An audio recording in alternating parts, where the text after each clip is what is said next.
overview of our services. In case you not aware or haven't been to one of our presentation, Disability Rights California, we are a statewide nonprofit agency, and we provide free legal services to people with disabilities with disability-related issues. We have offices statewide, with our headquarters being in Sacramento, and we have attorneys and advocates who can help with a variety of issues, from access or discrimination with housing, with transportation, with education, which includes special education and higher education. We can also help with public health benefits such as Medi-Cal, in-home supportive services, Social Security overpayment issue that relates to employment. And within our agency, we also have separate units, such as our Office of Client Rights Advocacy, or OCRA, that specialize in helping clients of the regional center, and our Client Assistance Program, or CAP, that specializes in helping clients of the Department of Rehabilitation. So as Flavia stated, if you have any questions at all, please do put it in the chat. Keep it general to protect your privacy. At the end of the presentation, we can also have Q&A as well. If you'd like to set up an appointment with us, talk to one of our advocates privately, our intake number will be in the chat. In case you don't have access to the chat, it's 800-776-5746. So I'm going to pass it to Lonnie, who will formally introduce our presenter. Thank you. Welcome, everyone, and thank you for joining us. Flavia, thank you so much, as always. Sarah Isaacs is our Associate Managing Attorney at the Pathways to Work Practice Group. She has been working with Disability Rights California for the past 10 years and has been practicing disability rights law for over 20 years. In the past, she worked on ADA access, Social Security benefits, and civil rights cases. As a person with disability herself, she is proud to support her community. Thank you and welcome, and now I'll pass it to Sarah.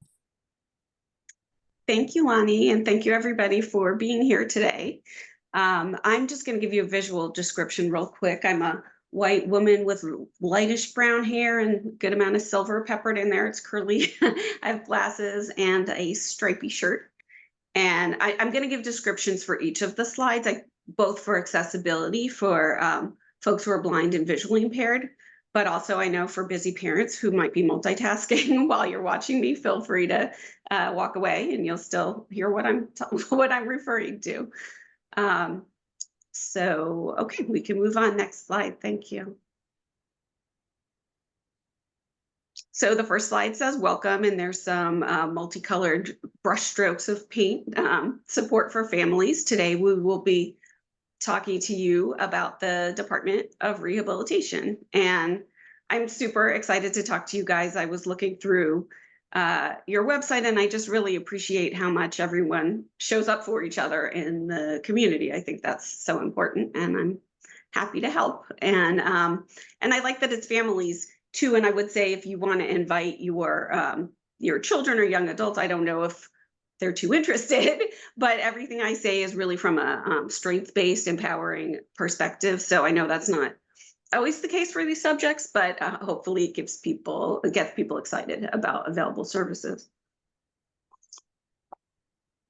Okay, so today we're going to discuss the employment of people with disabilities, just generally, and then Department of Rehabilitation, what's available, student services, and how they differ from the general vocation rehabilitation services, pardon me, and then the Client Assistance Program, which is what I am a part of, that helps people navigate all of that. So, okay. And it says, what are you hoping to learn from today's presentation? And there's a little graphic of what appears to be an African-American man on a laptop, and he's in front of a bookcase, and there's some art and a globe and an acoustic guitar and maybe a video game. But I am actually interested in knowing if there's anything particular that you guys are hoping to hear today.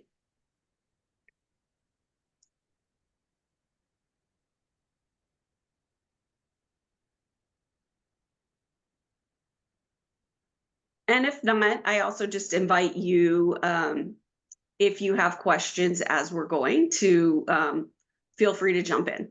And, just with the caveat that, as folks shared, we don't want to hear any confidential information, both for privacy reasons and also I'm not going to be giving legal advice. I'm just going to give general information. But as Raymond said, you're more than welcome to contact us if you want more specifics, for your situation or your family's situation. I will also say that if you have a question, I'm actually happy to take it as I'm going.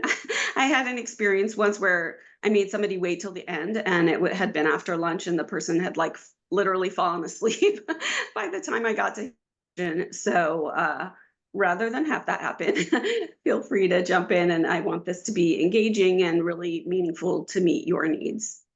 Next slide, please. So before we move on, we do have some response from your question of what they're hoping to learn from today. Someone put in the chat employment training for people with ADHD. Mm-hmm.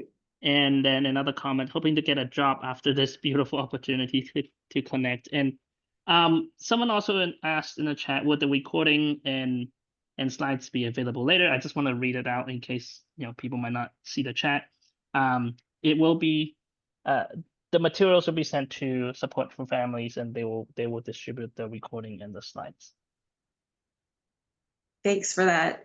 Yeah, and we're going to talk about getting services for disabilities in general, and so ADHD is definitely falls under the universe of people, situations that people could qualify for vocational services. So I will fold that in, but if you have more specific questions as we go along, feel free to let me know. Okay. So employment of people with disabilities, there's little animated graphic, and there's folks with a variety of different skin tones, and some of them are somebody's using a wheelchair, somebody's got a prosthetic leg, there's somebody with their head covered, just a variety of folks from all different walks of life. Okay, so only 35.9% of people with disabilities ages 18 to 64 are in the labor force. That's compared with 76.9 of people without disabilities. So that's an employment gap of 41% of folks, working age adults who are not in the workforce right now. And I'm wondering if anyone has any ideas about what might be causing that gap.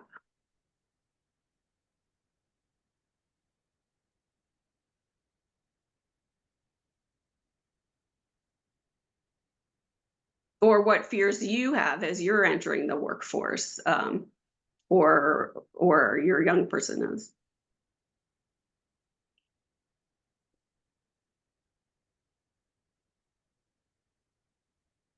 I will share that one thing we hear a lot is concern about losing benefits, particularly if somebody is on SSI or, well, there's a variety of benefits, as you all know. And I will say that there's also work incentives available, particularly through Social Security. That's a whole separate training, so I won't get into all of the ins and outs of it, but it's not as though immediately if you start working, you're going to lose your benefits. In fact, for SSI, it's inherently a low-income program. So if you're getting out of it, it actually means that it's because you're in a better financial situation. But there's trial work periods and so forth. So again, it doesn't happen right away, ideally till you're ready. But again, that's all separate training. So, but I will say that one thing that struck me when I started doing this work is from the national agency that oversees, like the protection and advocacies like Disability Rights California. They said of all of the different barriers to employment, they think that the biggest one is low expectations, because people don't necessarily give folks a chance and believe in their abilities.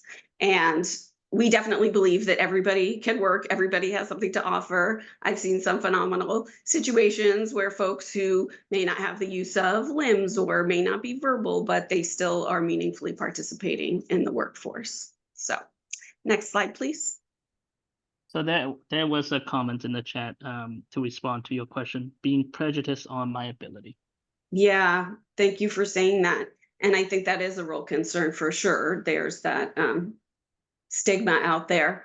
I mean, we've also been pleasantly surprised as we've worked with employers that there are actually some people that are pretty excited to diversify their workforce and just really recognize that, like, if you're navigating the world with a disability, you're kind of having to be creative and engage in the world in a way that's not necessarily designed for you.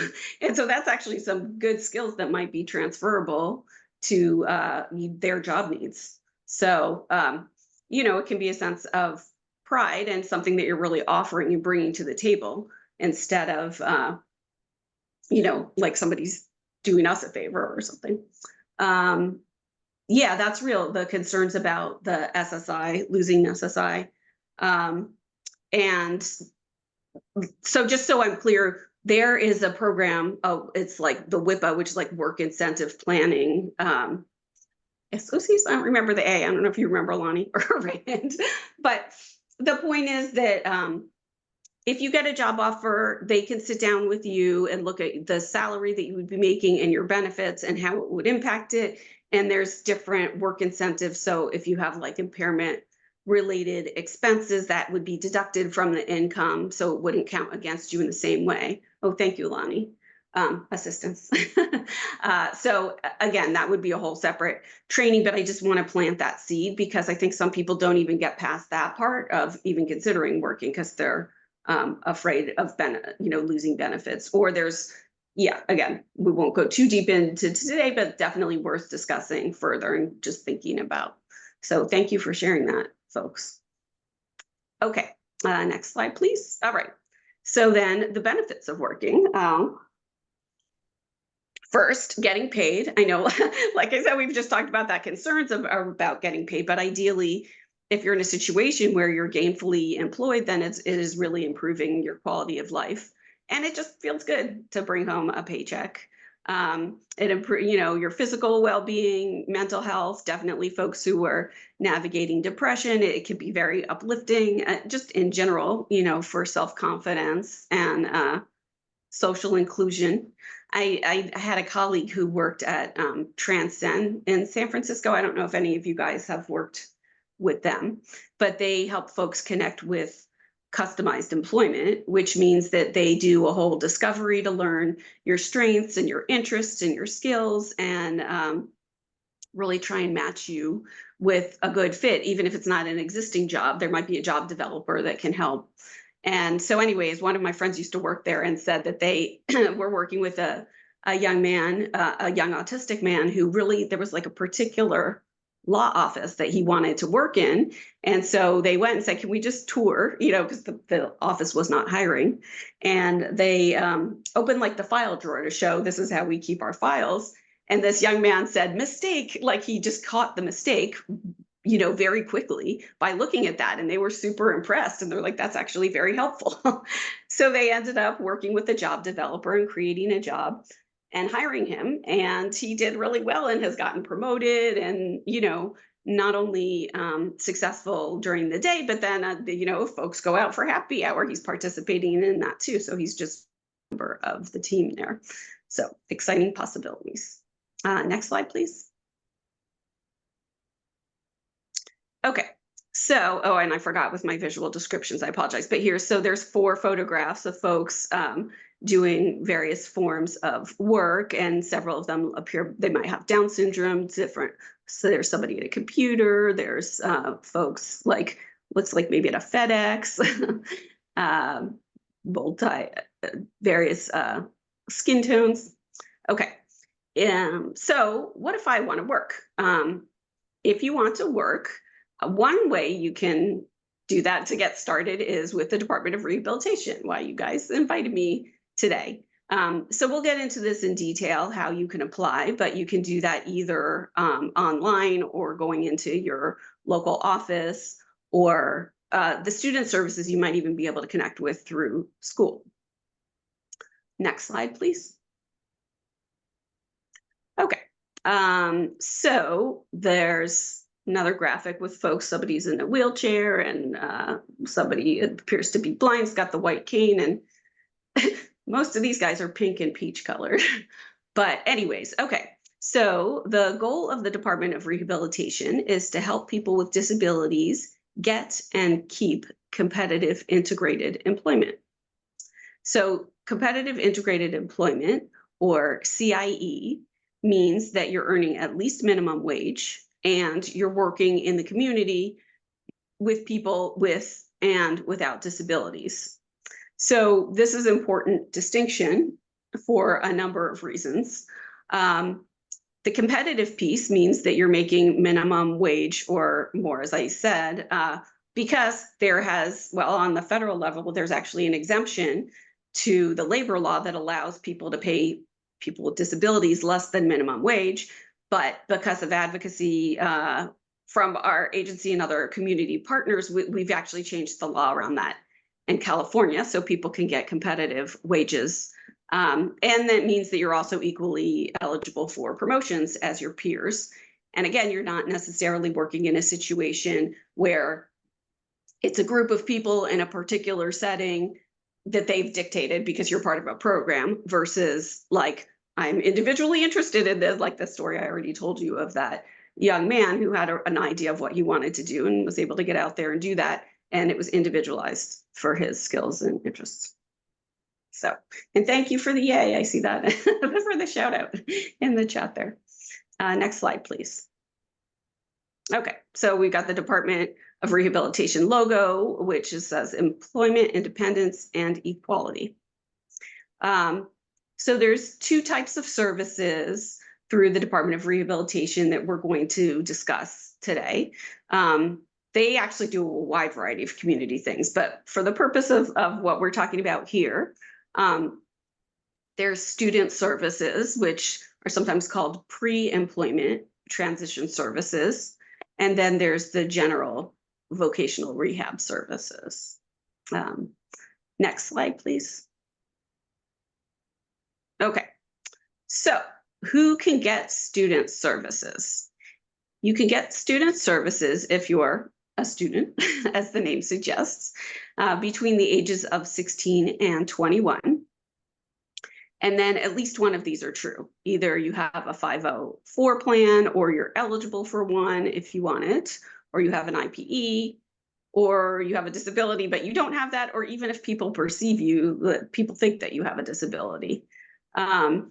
So that's pretty broad. I mean, basically, those services are made to be very easy to access for students with disabilities. Again, like regardless of if you're plugged into other services, they call it like potentially eligible. That's the category of services. And again, there's a variety of ways to connect through it, but some programs are through the schools, and so that's one of the easier ways. And I'll get into that in one of the next slides. But I will mention too that there's also a category called youth services that are ages 14 to 24, for even if you're not in school. And a lot of the things, it really comes down to what services you need, but you could probably access a lot of the same things. It's just that the law, the federal law that dictates all these things specifically says about the student services that there's 5 core services that they need to provide to students. So next slide, please. And this is an infographic of the student services. So the first is it's sort of like this round donut pie chart thing, but the first part is self-advocacy, and it's kind of a drawing of somebody navigating in different directions. And that is so important. As parents, we want to advocate for our kids to get all the best, but at a certain point they leave the nest and need to advocate for themselves. And that's really important skills to develop, particularly if there's accommodations that they're entitled to that they're going to need to be advocating for. The next is job exploration. There's a little magnifying glass there of somebody. But that's pretty exciting because then they take groups of students or individuals to different workplaces and get ideas of the kinds of things that they might be interested in. Work-based learning, that's actually like you're in an internship and you're really trying out things. And some of these are paid internships, which is also particularly exciting. And then post-secondary education, so learning about your options for college and the kinds of goals that you could be striving for. And then and it shows a couple people chatting with little talking bubbles, and then work readiness. So that's just the kinds of like professionalism things that we all need to learn before we get ready for work, in terms of like getting there on time and how to communicate and how to dress professionally and so forth. Is there a question? Okay, so I'll just read it out loud. If a student was signed up through student services but has not been getting adequate support from the school district employee, is there a process for getting services directly through DOR? Yes, there is. And we will get to that, but that's an excellent question. And also, like I said, our agency can help you navigate that process too if you're, getting too much pushback, and we'll get to that as well. So, okay. So great. I think that's, and okay, yes, there's lots of exciting opportunities. Okay, next slide, please. Okay, so how to apply for student services.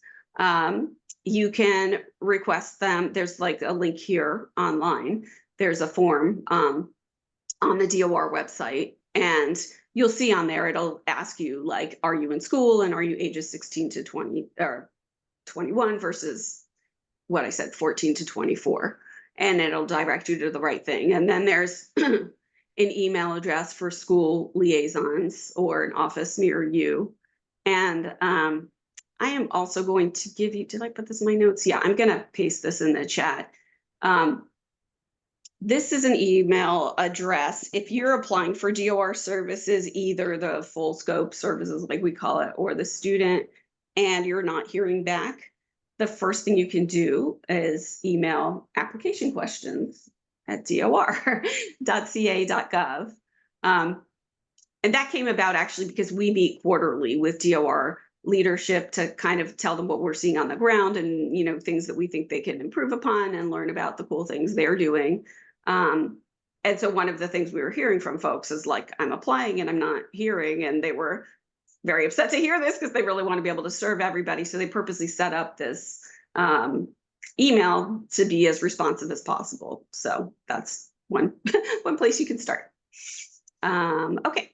And then actually, sorry, the graphic shows a couple people in cap and gown. Somebody's got brown skin and long black hair. The other has peach colored skin, and there's folks in the background throwing their mortar boards in the air. So graduation is exciting. Next slide, please.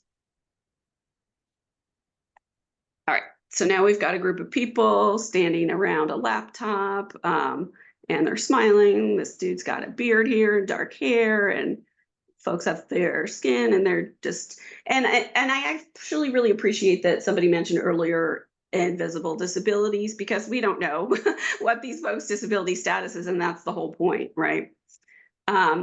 And actually, so even just the term vocational rehabilitation services is being questioned because rehabilitation makes it seem like there's something wrong that needs to be fixed. And, because of the disability rights movement, disability pride, there's becoming more of a recognition that we don't necessarily need to be, we just need things to be accessible. And so DOR has actually been trying to change their name. It's not clear yet what it will be too, but I've seen this nationally as well, kind of a movement away from that. It's also sometimes confused with the Department of Corrections and Rehabilitation, which is an off-putting, connotation for folks. So anyway, next slide, please. Okay, so steps of the VR process, or vocational rehabilitation.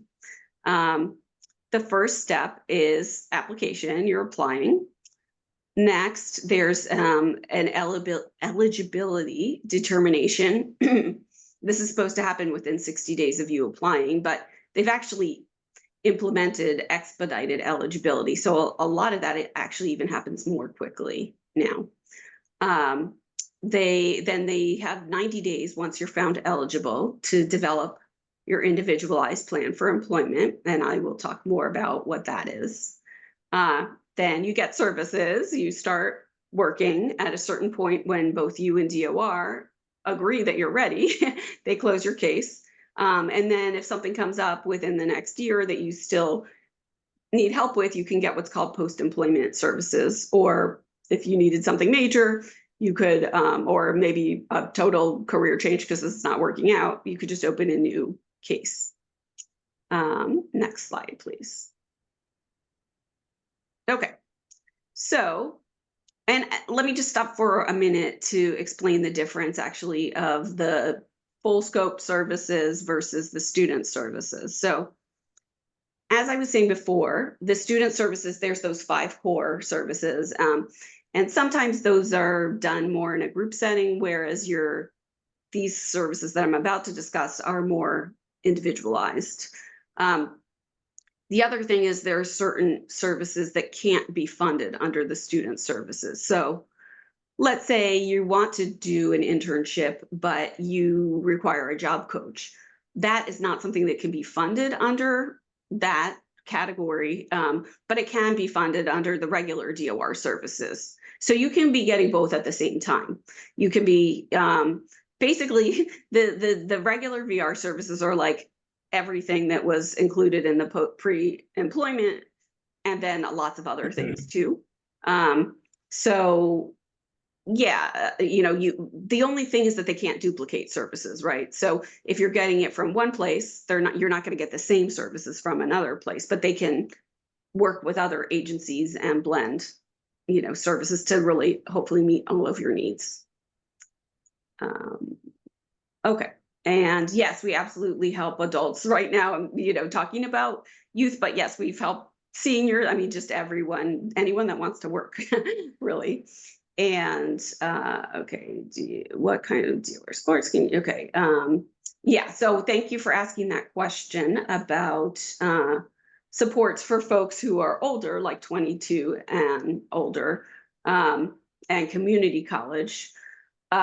Basically, this is exciting because now we're getting into like the juicy stuff, like the individualized plan for employment has all sorts of things, and have a slide that's going to cover a lot of them. But I will tell you in general with college that you first have to exhaust whatever free money there might be, like the Pell Grants, or in community colleges, sometimes there's like a governor's grant or what have you. But once you do that, if there's a balance, they can actually pay you the tuition. They can pay for your books and supplies. They can pay for a computer. They can pay for work clothing. They can pay for tools. They can pay for, like I said, sometimes job coaches or supports. I mean, like if you need a tutor, they want you to, again, like exhaust that through the school first. But if that's not working, there's things they can do to meet your needs. And I have some more slides further on that get into more detail, but I did want to preview that for you. And I also want to mention real quick, as I don't know if I have a detailed slide on this, but basically the way the regulations are written is they want you to do the least expensive thing that meets your needs. And so their ideal is that you would be in community college for the first 2 years and then transfer to a public 4-year institution.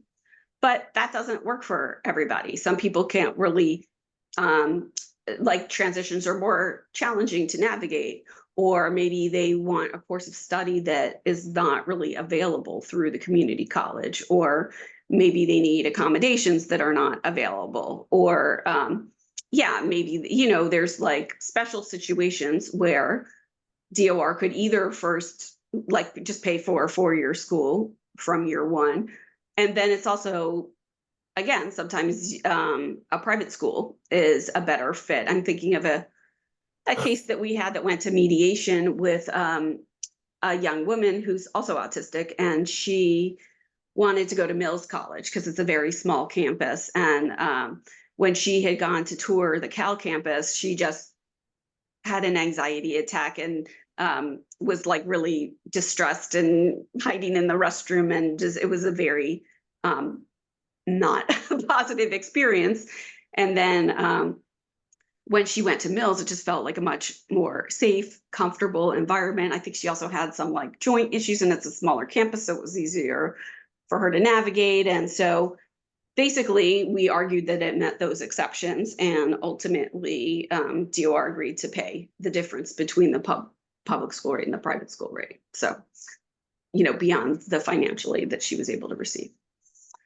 Okay, so, and then this is a graphic of people that are mostly peach colored here, but they're raising their hands, and somebody's got a cane, and somebody's got glasses. Okay. To be eligible for DOR services, you must be a person with a disability.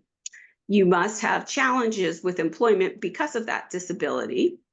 And you must, you need to be able to benefit from vocational rehabilitation services.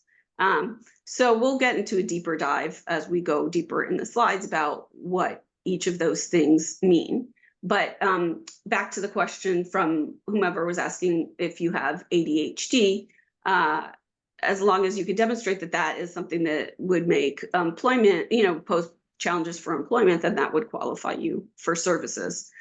Occasionally, they have what's called an order of selection. So they'll prioritize people with the most significant needs, as they put it, in priority category 1. And it's priorities 1 through 3.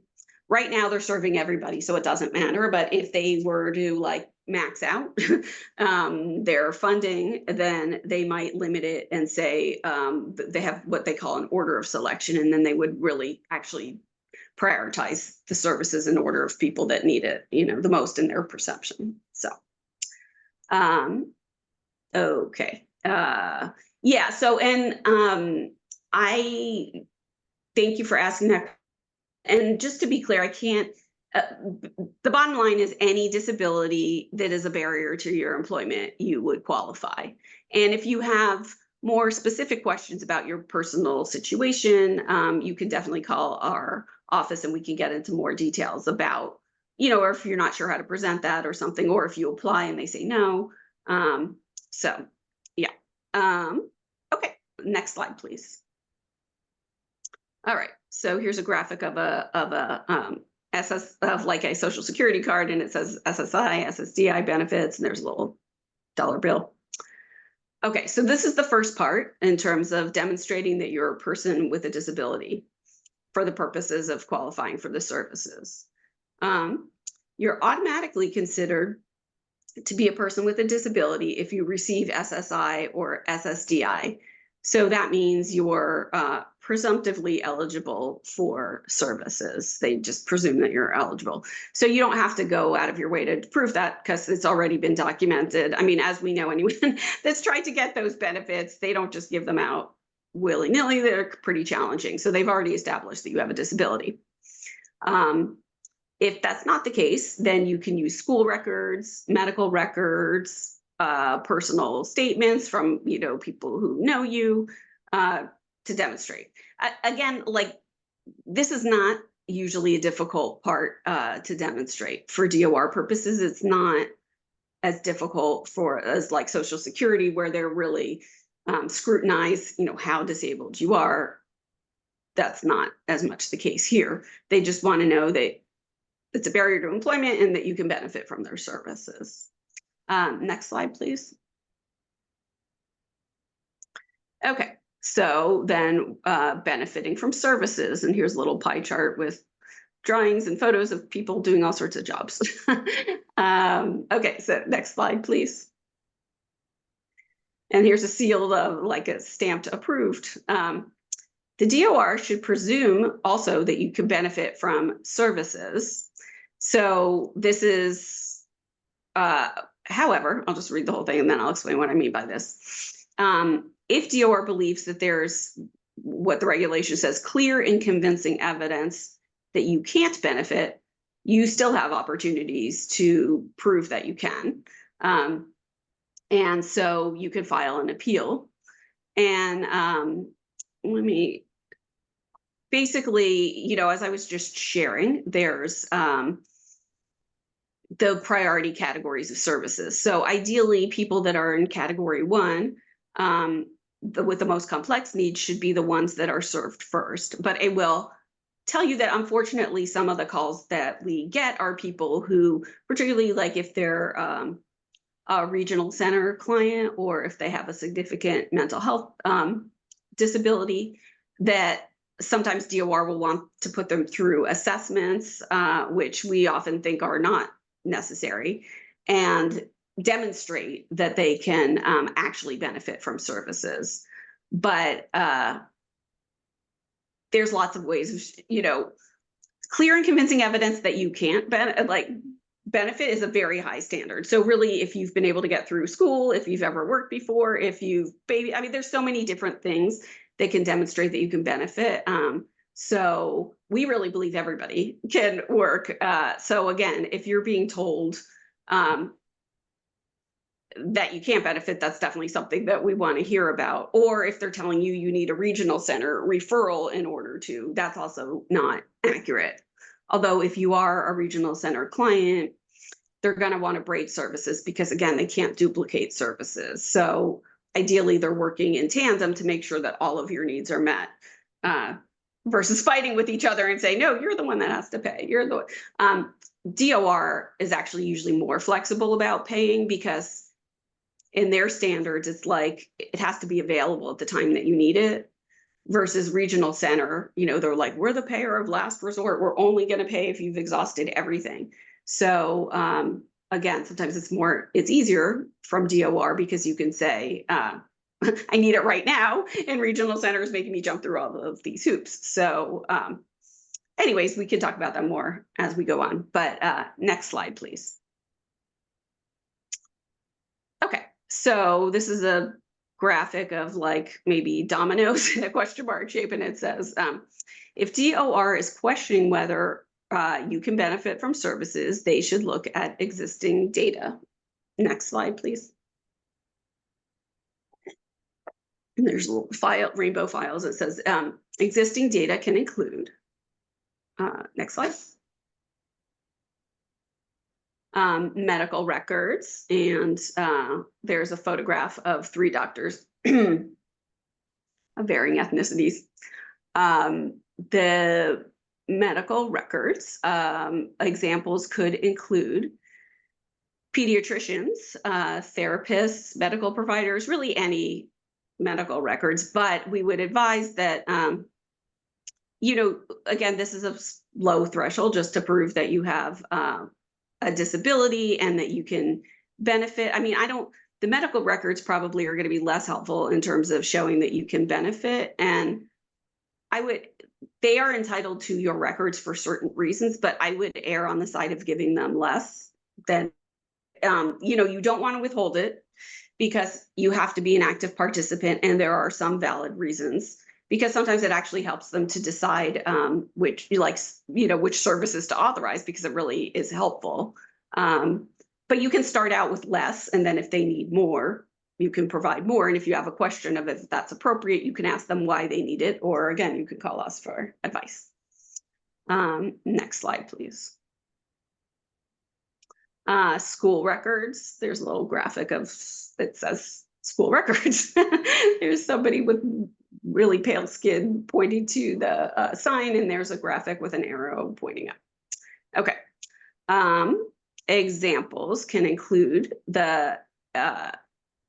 so if you have an IEP, an individualized education plan, individual education plan, if you've got school assessments, report cards, other school records, you know, maybe you've done an internship through school that already, so clearly you can be benefiting from work supports because you've shown that you can work. So yeah, that's all I'll say about that for now. Next slide. Okay, so here's somebody working on a computer with this little graphic with bars, and yeah, they're smiling. Okay, and they have light brown skin and black hair.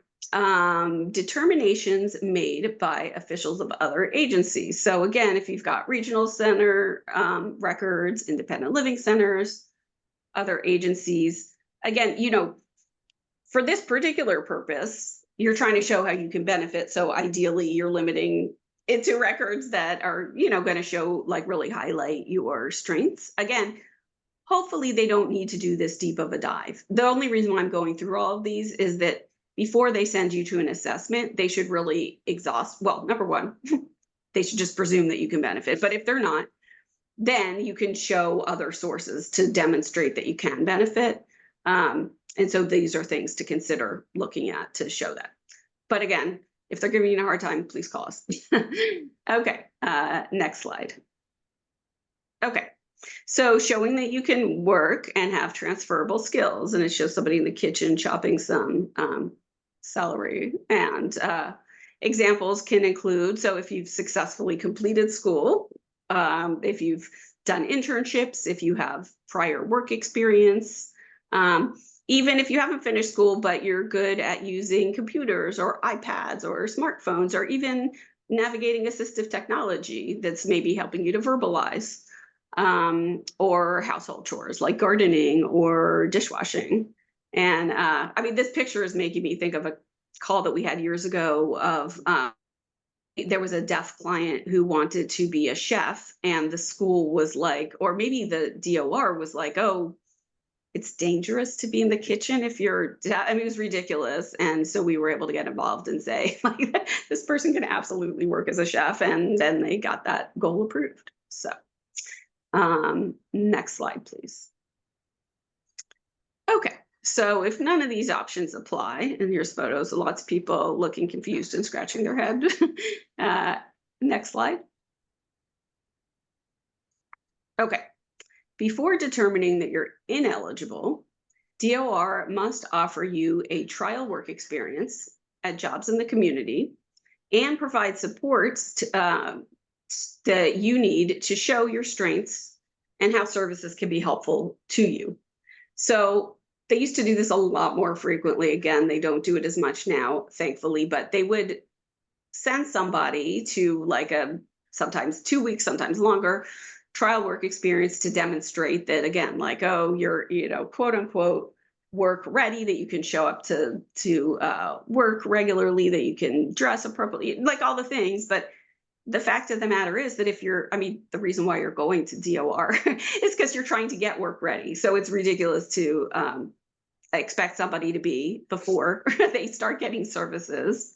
And oftentimes people would end up at sites where either they weren't getting accommodations they need, or it's at a job that totally doesn't interest them, and so they're really kind of bored and checked out. Or the person conducting the assessment, there's, like, sometimes a conflict of interest, because if they're job developers and they feel like, oh, well, I wouldn't be able to place this person, then they're not work ready, because they won't get paid unless the person is successfully working. So those are all inappropriate reasons to say somebody can't work. And ideally, if you do find yourself in an assessment like that, then, there's ways to demonstrate your strengths or areas that can be improved upon, so then they know how to cater your services, in the best of circumstances. But really, again, if people call us before they send to an assessment, we're usually able to explain their rights in ways that they can advocate to not have to participate in it, and really just demonstrate their abilities in other ways. All right, next slide, please. Okay, so as I mentioned, the assessment should be at jobs that you are interested in. What you want matters. And there's a graphic cartoon of, like, people being all different kinds of jobs, of, like, I see, like, maybe a priest and a police officer and someone in a suit and a doctor and a firefighter and whatever, a nurse, a cowboy, or anyway. But yes, the whole point of it being individualized is, again, what you want matters. And we know that there's certain jobs that that folks in our community tend to get funneled into or pigeonholed, or they'll say, oh, we have this opportunity here and you could be easily placed. And if that's not what you want to do, then that's not what you should be doing. And there's all sorts of opportunities out there. Next slide, please. Okay. For example, and there's a photo back here of like a big warehouse with lots of cardboard boxes. If you're interested in engineering, DOR should not put you in a warehouse for an assessment, because obviously that's not, it's not going to be a good fit. It's not what you want to be doing. I mean, we have had cases where people were using a wheelchair and were sent to a place where the thing was on the second floor without an elevator, or but the warehouse ones are particularly troubling if it's not something that you want to do. I mean, some people actually, it's a great fit and it's what they want to do because they don't want to have to deal with people, or they like the physical labor. I mean, there's many reasons why it is a good fit. But if, for example, you want something that requires an advanced degree and they're saying, no, you can get away with a warehouse job, then that's not appropriate. And we had been tracking calls that we were getting in that category for a while, and we were seeing some racial disparities of them approving the advanced degree careers for white clients and not for people of color as much. I'm not saying across the board, but we were just noticing that there could be some disparity, which we discussed with DOR, and under their current leadership, they were extremely receptive. They did lots of training for their staff. They actually started various initiatives to help address that specifically, and in terms of like high-paying jobs and also like DEIA initiatives within the agency. So again, if you're in a situation where you're asking for something and they're saying no for a reason that, well, in general, you can call us and we can talk to you about how you might demonstrate that it is appropriate for you. Next slide, please. Okay, so here's a picture of a calendar. This was back in 2022, but it says, when will DOR make an eligibility determination? So the DOR has up to 60 days to say if you're eligible, but sometimes it's much quicker since they started expedited enrollment. And I think they told us recently that I think like 85% of people are getting, expedited approvals. So that's great. So, I mean, if again, like there's all the reasons why they're supposed to presume it, or if it's evident, or you already have your records, and okay, the timeline may be longer in situations where they're doing a work assessment, which you all know how I feel about that already, that it's probably not necessary. Or if there's circumstances out of their control. I will flag too that we've been getting some calls where people are like applying and then they're saying, oh, well, you can't have an orientation meeting for, I don't know, like sometimes 30 days or more. And then that delays the whole timeline, and that's not appropriate. So if they're telling you that, again, you can contact us. You can contact them. They have a customer service line. They also have an ombuds person. There's also like, once you're within an office, there's, like the hierarchy of the team manager, and then there's the district administrators for different appeals. But again, you shouldn't have to be waiting for months and months for the clock to start, to even get the orientation. So next slide, please. There's another calendar with a pencil circling number 7. So your individualized employment. Hold on. If you're found eligible for services, the DOR must develop an individualized plan for employment within 90 days. So again, there's extenuating circumstances why they can't, and sometimes actually you may need more time, like maybe you're still deciding what goal that you want, or maybe you're having some health related delays. So if you want to extend that 90 days, you could request an extension. I think they do it in 30-day increments. And if it's going beyond a certain point, then they'll just say, no, just reapply when you're ready. But if they want to extend it beyond the 90 days, they need to get your consent to do that. And again, it's like if they're, well, again, you're already past the eligibility at this point. So this is really just like connecting with services. So, you're probably going to get excited to start right away. Next slide, please. Okay. So here's the photo of a hand holding a pen and writing on paper. The IPE is written to support one employment goal chosen by you. I'll put a little star next to that, but I'll read the whole slide and then explain it. It has to be consistent with your unique strengths, resources, priorities, concerns, abilities, capabilities, interests, and informed choice. So that means like you need to know what your actual choices are, because sometimes people don't realize all the things available to them, and then they only learn later and they're like, hey, how come you didn't mention that there was this exception, or how come you didn't mention that I could be getting this thing paid for? And to include the services that the DOR will provide to help you get a job or keep a job or advance in your career. So in terms of the one employment goal, that is true. You can change it. Like you have to start with one and ideally that's working out for you, or maybe it's not. And then you can ask to pivot. They used to say like, we're only going to focus on the one goal and that's it. Now they're sort of recognizing that I heard a counselor say like there's like the now goal and the wow goal, like the down the road goal. But maybe you need an interim thing to like be able to help pay the bills while you're, going to school, or while you're, building up your skills in other ways, or just generally wanting to get more used to being in the workforce, but maybe not ready for your ultimate job. So ideally, they should be writing the plan for the wow goal, the further goal, and then they could put these other things as milestones and help, support you along the way. But I will tell you that that is something that there's more recent development in how they view it. And so sometimes these things take a while to trickle down to all of the offices and all of the counselors. So if they're giving you a hard time with that, again, you can give us a call and we can talk you through it. And then, this part too is very exciting in terms of career advancement, which was not the case until the law was updated in 2016, basically.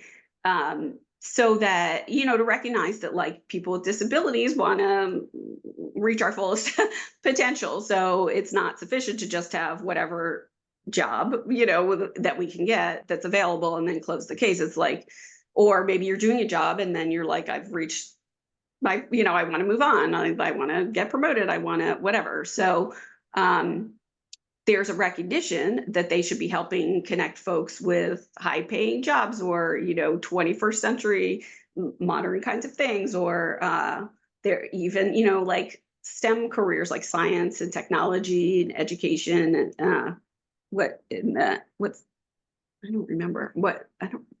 mathematics. Yeah. But the point is that, and things that require you to get advanced degrees, such as master's degrees, PhDs, MDs. We've definitely seen all of that. And we're always excited to, see people thrive in whatever it is that's the right fit for them. Next slide. Okay. So this shows a man with his thumb up and he's wearing orange robes. It says the IPE must be agreed to by you and the DOR. So, I can't stress this enough, but sometimes they will be trying to pigeonhole people in one direction or another. And if that's not what you want, it's ultimately up to you. You have a right to say what you want, and that needs to be honored. I mean, they don't have to authorize every single goal. Like, for example, if you wanted to be a pilot and they have certain like visual ability standards that you just physically can't pass the test or something, then they don't have to authorize it because they're not going to invest the time and the money and have you waste the time and the money and whatever to do something that you won't be able to be licensed to do or something like that. But generally speaking, they should be supporting you.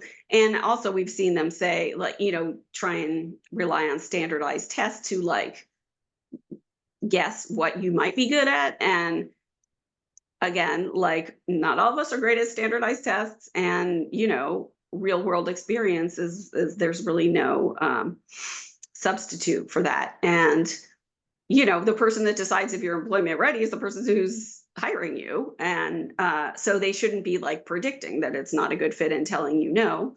I mean, there was another instance where there was a counselor who was serving the deaf community in Fresno, and we met with a bunch of people who they were dealing with this for like 10 years, where they kept trying to complain about it, but they just, I still remember this one young man saying, like, this woman really crushed my dreams, and which made my heart hurt, and made us all the more inspired to like assist. And all the people that we were participating ultimately got IPEs for goals that they wanted. I mean, it was also pretty compelling because they had a town hall forum that they invited us to, and we were giving a training, and then they were speaking about experiences they were having, and they actually decided to like live stream it on Facebook, which was a very helpful tactic. And basically by Monday morning, DOR was calling us and saying, how do we fix this? We want to make it better. And like I said, the current leadership, I think, is very sincere in their desire to improve and very receptive. It's just that sometimes the messages take a little while to trickle down. So next slide, please.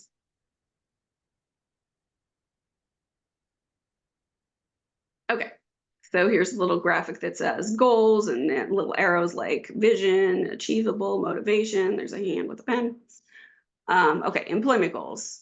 So DOR services are not only for entry-level jobs. That is actually a change in the law. It used to be, it literally said entry-level employment, and now all the things that I just said about career advancement are the case. I will also mention that the law was passed in 2014. It was enacted in 2016. And it was not till last year that California updated their regulations to reflect the law, even though they agreed that they were bound by it. And there's still portions that haven't been updated yet, that we've been trying to work with them to get updated. And so, again, that partially explains why some of the counselors and even team managers and so forth might not understand all of the legal obligations, because what they use is the RAM, which is the Rehabilitation Administration Manual, something to that effect. But that's basically like their interpretation of the regulations. But it's not always consistent with our interpretation of the regulations, and it's not always consistent with judges' interpretations when we've challenged it. So, but sometimes, again, that thing hasn't been updated for a long time either. So sometimes there's a disconnect. But we also love to just like empower folks by giving you the actual regulations and letting you go in and explain what your rights are, and they'll say, oh, great, good for you, ideally, and write it into your plan. Next slide, please. Okay, so here's, looks like a young woman in goggles working on some sort of machinery. And the employment goal in the IPE may include jobs that require higher education, such as college or graduate school. The DOR supports people with disabilities who are interested in all types of jobs, including employment in, oh, here, good, now it's spelled out, science, technology, engineering, and math, the STEM fields. Of course, it's not limited to that. I'm just saying that because that's what the law says in it, that they're really trying to give examples of things that, you know, stereotypically people with disabilities have not necessarily been directed towards. And so just really underscoring that people should be doing whatever they want to their fullest abilities. Next slide. Okay, so here is a graphic of a head with gears in it and lots of things floating around like pencils and word bubbles and a heart and so forth. DOR services. The DOR can help clients with lots of the services they need to reach their employment goal. Here are some examples. Next slide.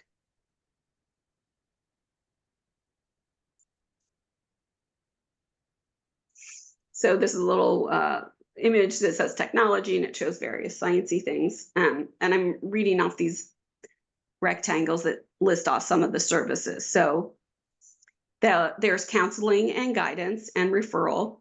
And the law actually says that that's their primary purpose. I mean, they really should be talking you through these things. They should really be supporting you. And many of the counselors do, and many of the counselors are great at this. You know, we hear the ones that it doesn't work out and maybe they're burnt out, or maybe they don't realize the law, or maybe, you know, whatever it is. But again, that's why we exist too, to be able to help you fill in those gaps that you might not be hearing from your counselor. Physical and mental restoration services. So basically, you know, again, they can't duplicate services, but let's say there's a particular kind of, well, for example, like dental. If you don't have any dental insurance, you don't have any dental care coverage, perhaps you're missing front teeth and you want to work in a job where cosmetically that might make you less competitive, or, you know, we're going to work at a front desk or whatever it is, they can actually pay for dental services in those kind of limited circumstances. There's a variety of things. Again, it is limited, but if you need the service in order to be able to work, then sometimes you can get it covered, both mental health and physical. Yeah, and there's also, and we'll get to this, but there's assistive technology. So even, you know, that can be like hearing aids, that could be a prosthesis, that could be a wide variety of things. Okay, so vocational and other training services, again, you know, that could be anything from grad school to a trade school to on-the-job training, like if you want to apprentice with somebody, and then it can help pay. Like, for example, this is a small family business or something, and they might not be able to invest in training you, but they really do ultimately want to hire you. The DOR can help fund that while they're training you, and with the expectation that then ultimately you'll get hired on. Transportation, again, least expensive thing that meets your needs. So they'll start with a bus pass, but if you can't do a bus because of orthopedic reasons, because of agoraphobia, because of immunocompromise, you know, lots of different reasons, then you say, I can't do that. I need my vehicle. In very rare circumstances, if you don't have, like, the only thing that you could use is a car that you drive or are driven in, and you have an orthopedic disability, for some reason the law is specific to that, but they can get a car. We've had like a handful of cases in the 10 years that I've been here where we've seen them actually do it, but it is sometimes an option. Services to family members. So that's exciting. Let's say you need childcare so that you are able to be in school. That's something they can help you with. Interpreters, readers, orientation and mobility services for individuals who are blind. And actually right here in the Berkeley, Albany area, there's a place called Orientation Center for the Blind. And it's kind of like a dormitory, and you can stay there and you can learn all sorts of independent living skills. So it's pretty cool. I've toured there, and the food there is yummy too. They fed us lunch. But yeah, that's an exciting opportunity that, you know, DOR can connect you with. And, you know, whether or not you're blind, you know, from birth, or if it's coming on later, it's nice to know that that's an option, regardless of your, you know, if you're older. But as long as it's related to work reasons, like you want to be able to work, they can help you. Next slide.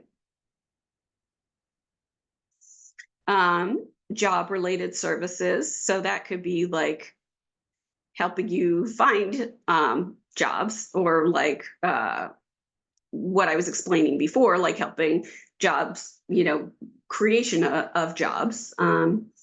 job coaching services. So that can look like anything from one-on-one support to maybe just while you're learning your job, or sometimes people want to check in after their job, or like have support about, I need to talk to my boss, I'm not sure how to say this, or, you know.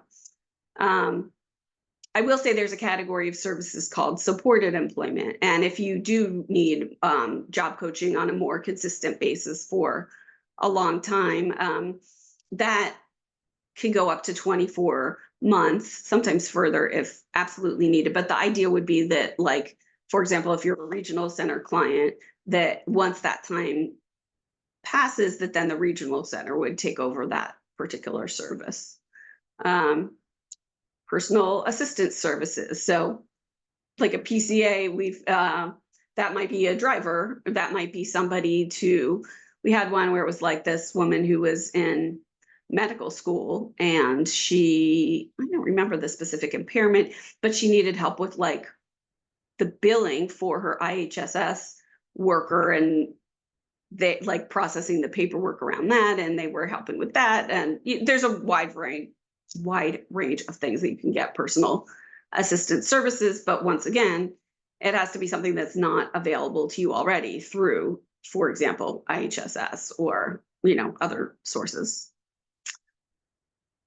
Post-employment services. So let's say you get a job and you're doing really well, and then you find that there's some sort of piece of assistive technology that you really need, and your work doesn't want to pay for it, or maybe you don't want to disclose that you need it, or you feel like you're in too precarious of a situation to ask for it, you know, then they can cover that. Like I was saying earlier, that's usually for like a shorter term service, but if you need something more extensive or a different job, then you could just do a new case. Occupational licenses, tools, equipment, initial stocks and supplies.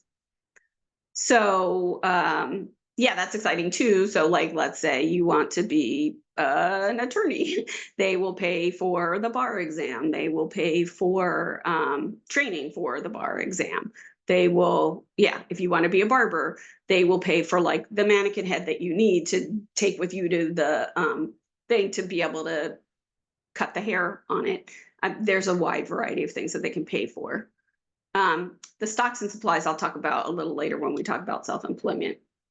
But rehab technology, they can do a technology, like an assistive technology assessment, and they can do all sorts of things. Again, like I was saying, prosthetic things they can do if you need a vehicle modified so that you can use it. They can do computer related things to help you verbalize. There's things to give you reminders to do things, you know, Kurzweil pens that help you with note taking, big variety.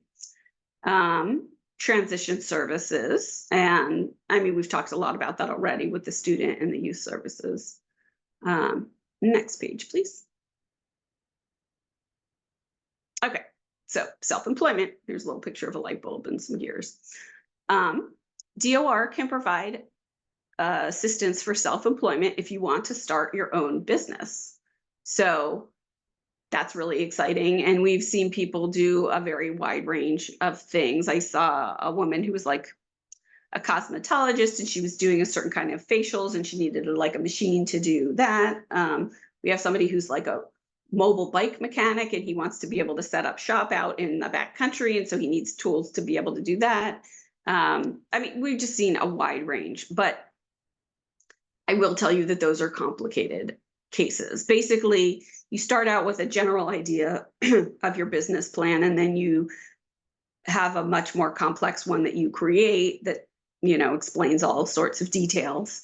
And it used to be that they would just kind of like leave you on your own or send you to a volunteer organization, and then they would call in their expert to say yes or no, like when they'd evaluate it. But they've gotten much better about actually giving you technical assistance like they're supposed to in terms of developing those plans. So maybe you're really good at, actually, I'm thinking because my friend has a business as a quilter, like, you know, making quilts, but maybe you don't know how to run a business. And so they can actually help you with business training. They can help you write the plan. There's, you know, again, a variety of things. And it's always great to start through the process on your own. And if you're getting pushback or you're confused or you want to learn more, again, please feel free to call us. Next slide. Okay. So there's a little graphic that's like, it looks like a neon sign that says closing time with a light bulb. When does the DOR close my case? The DOR may close your case with a successful outcome when your employment goal has been achieved, you have been working for at least 90 days, your employment is stable, and you no longer need DOR services, and you and your counselor agree that you are satisfied and doing well at the job.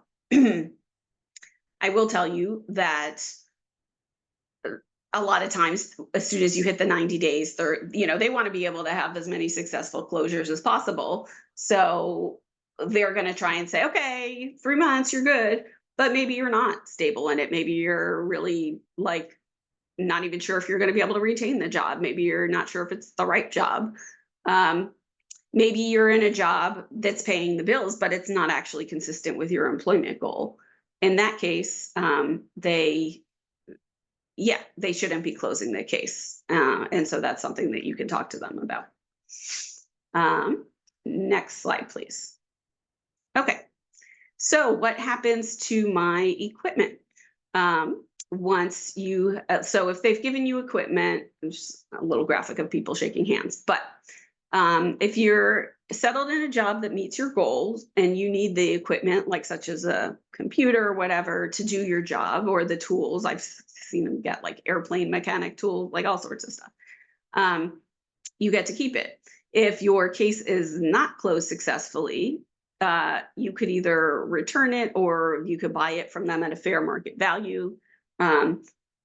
We've also seen cases where people have been able to negotiate keeping it for a variety of reasons. I'm not going to get into too many examples because I want to be able to get through the thing. But again, if you find yourself in that situation, don't hesitate to reach out.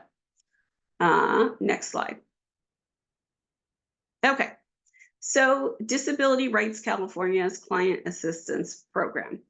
And it shows a little picture of a bunch of people in all different kinds of like work attire, like a chef and a business suit and all sorts of, you get the gist. Okay, so CAP provides information, advice, and advocacy to help people with disabilities get employment services from the Department of Rehabilitation. We help you understand your rights and how to advocate for yourself. Sometimes we represent people in negotiations or appeals. And then, like I was sharing, sometimes we're regularly monitoring and trying to address statewide, systemic issues. But most importantly, we believe in you. Just so you understand who we are and where this is coming from, as Raymond already shared, like we're a larger organization and this is one department of it, but the Client Assistance Program is actually part of the federal law that sets up vocational rehabilitation in general. They already kind of knew that it was going to be a really complicated system and hard to navigate. And so it requires that every state has to have a program, a CAP program, to help you navigate what it is and help you understand your rights. So most of what we do is, like I said, educating people about their rights. And this is for a variety of reasons. First of all, we really like folks to feel empowered. And, there's only a handful of us across the state, so we have limited resources, but mostly we want you to be able to, develop a good relationship with your counselor and be able to continue on independently. Sometimes that really breaks down. We'll give you information, you're trying to pass it along, they're being unreasonable, or there's just not a meeting of the minds. And so sometimes we'll get involved, by looking at records and reviewing it and explaining to you what it says. Sometimes we'll have meetings or negotiations to say like, hey, can't we just resolve this? Very occasionally we'll go all the way to an appeal. Oftentimes it can be resolved at a lower level.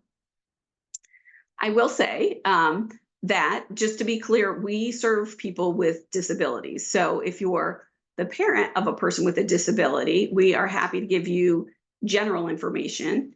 But but we're definitely going, if it's specifics about the specific case of an individual, that individual needs to communicate with us. And if they want you to be involved too, they can ask you, and we can, share the advice with you as well. But they're the ones that are going to be driving the bus on that. And, as a parent of a child with disabilities, I know that sometimes it's hard to empower and get them to be able to willing to talk on the phone to adults. And so again, we understand that process, but what we don't want to see is when people have ideas that seem to differ from what their young person wants, and then we're not really sure, what really our duty is to the person with the disability, just to make that clear. So if you call us, again, we can give you general advice if you're the parent. But if you want detailed specifics, we're going to need to talk to the individual and make sure that that's what they want us to be sharing. Next slide, please. Okay, so that's it for my prepared comments. This has our intake line. This says the DRC logo and our email address. So if you, like, again, I've told you to call us a bunch of times. Basically, the way that works, the intake line is the general DRC number. You explain what's going on, and then they send it to the right practice group depending on what your issue is. So if it relates to this kind of issue, then they collect all of the intakes for the week, and then on Mondays, usually, or unless it's a holiday or whatever, we discuss them and we say, oh, there's these kind of questions. And sometimes it's very straightforward and we can just give advice for them to relay and move on from that. Or sometimes we'll say, try this, and if it doesn't work, call us back. And then sometimes it's more complex, and so then you'll get connected with an advocate. If you have an actual deadline or something that's really urgent, you should mention that when you talk. But I will tell you that if you're like, I have a hearing tomorrow, can you represent me? Unfortunately, the answer will be no, because we can't prepare that quickly, and we would be doing you a disservice for you to say that you're represented and then have an unqualified person there with you because we haven't prepared. So, if you're gonna be in that situation, it's better to ask in advance. And then again, like I said, a lot of what we do is directing you to self-advocate. Yep. All right.